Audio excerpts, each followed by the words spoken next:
আমরা যেখানে থাকি সেখানকার মাছ আমাদের খুব একটা বেশি ভালো লাগে না। ও তোমাদেরকে তো বলাই হয়নি, আমার বর্মশাইয়ের কাজের সূত্রে আমরা এখন থাকি পুনেতে। তবে এখানে মাছ আমরা একদমই খাই না তা নয়, তবে যেহেতু এখানকার মাছ খুব একটা বেশি ভালো লাগে না তাই মাছটা একটু কমই আনা হয়। এখানে চিকেনটা মোটামুটি ভালোই পাওয়া যায়, তাই প্রায় দিনই চিকেন আনা হয়ে থাকে। আজকের রেসিপি হলো দই চিকেন, আর যেটা করছে আমার বর্মশাই। আমি শুধু টক দই, জিরে গুঁড়ো, হলুদ গুঁড়ো, ধনে গুঁড়ো, কাশ্মীরি লঙ্কার গুঁড়ো, চিকেন মশলা, ধনেপাতা কুচি ও লবণ আর তার সাথে একটু সর্ষের তেল দিয়ে চিকেনটা কিছুক্ষণ ম্যারিনেট করে ঢাকা দিয়ে রেখে দিয়েছি। এরপর বাকি রান্নাটা কিন্তু করেছে বর্মশাই। ও কিন্তু রুমে থাকলে আমার কাজে বা আমার রান্নায় আমায় খুবই হেল্প করে দেয়। কার কার বর বাড়িতে থাকলে এইভাবে রান্না করে দেয় কমেন্ট করে তোমরা জানিও। বর্মশাই প্রথমেই কড়াইয়ে তেল গরম করে আলুগুলোকে ভালোভাবে ভেজে নিচ্ছে। বাঙালিদের তো আবার আলু ছাড়া চলে না, আমাদেরই আর তার ব্যতিক্রম হয় কিভাবে। আমার তো চিকেনের আলু খেতে খুবই ভালো লাগে, তোমাদের কার কার চিকেনের আলু ভালো লাগে জানিও।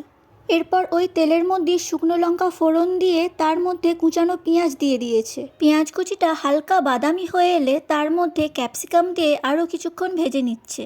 এরপর ক্যাপসিকামটা একটু নরম হয়ে এলে তার মধ্যে আগে থেকে করে রাখা আদা, রসুন ও টমেটোর পেস্ট দিয়ে দিচ্ছে। এরপর বেশ কিছুক্ষণ সময় নিয়ে খুব ভালোভাবে মশলাটা কষিয়ে নিয়েছে। দেখো, চিকেন থেকে তেল ছেড়ে যেতেই আগে থেকে ম্যারিনেট করে রাখা চিকেনটা মশলার মধ্যে ঢেলে নিয়েছে। এরপর মশলার সাথে ম্যারিনেট করে রাখা চিকেনটা খুব ভালোভাবে কষিয়ে নিতে হবে।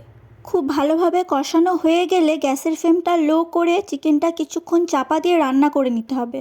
এরপর ঢাকা খুলে আগে থেকে ভেজে রাখা আলুগুলো চিকেনের মধ্যে দিয়ে ও পরিমাণ মতো লবণ দিয়ে কিছুক্ষণ চিকেনটা রান্না করে নিলেই হয়ে যাবে দই চিকেন। আমরা কিন্তু এই রেসিপিটা কিছুটা নিজেদের মতন করেই করেছি, তোমরা তোমাদের মতন করে করো আর জানিও কেমন হয়েছে। আজকের ভিডিওটি তোমাদের কেমন লাগলো কমেন্ট করে জানিও, আর প্লিজ আমার চ্যানেলটি সাবস্ক্রাইব করে দিও। আর যদি ফেসবুক থেকে দেখে থাকো তাহলে আমার প্রোফাইলটি ফলো করে আমার পাশে থেকো। টাটা।